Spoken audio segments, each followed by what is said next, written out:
Yaponiya kompaniyalarida ishlash madaniyatining o'ziga xos xususiyatlari haqida gaplashishda davom etamiz.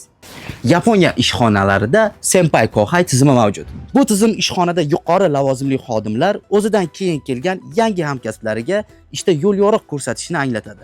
Bu munosabatlar o'zaro hurmat asosiga qurilib, yosh xodimlarning ishga moslashish jarayonini tezlashtiradi. Yaponiyada faqatgina ishning natijasi emas, balki uning jarayonlari ham muhimdir.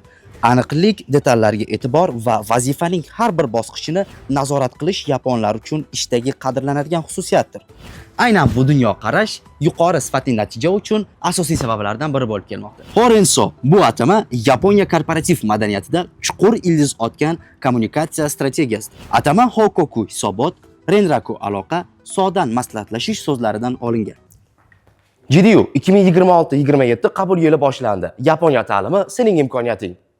Yaxshi axborot almashinuvi, ya'ni ish jarayonida muntazam hisobot, o'zaro muloqot qilib turish va maslahatlashish xodimlar orasidagi ish bo'yicha tushunmovchiliklarni kamaytirib, jamoaviy ishlash ko'nikmasini oshiradi. Yaponiya kompaniyalarida yana qanday o'ziga xos odatlarni bilasiz? Javobingizni albatta izohlarda qoldiring. Japan Digital University. O'zbekistonda o'qib, Yaponiyada ishga joylashing.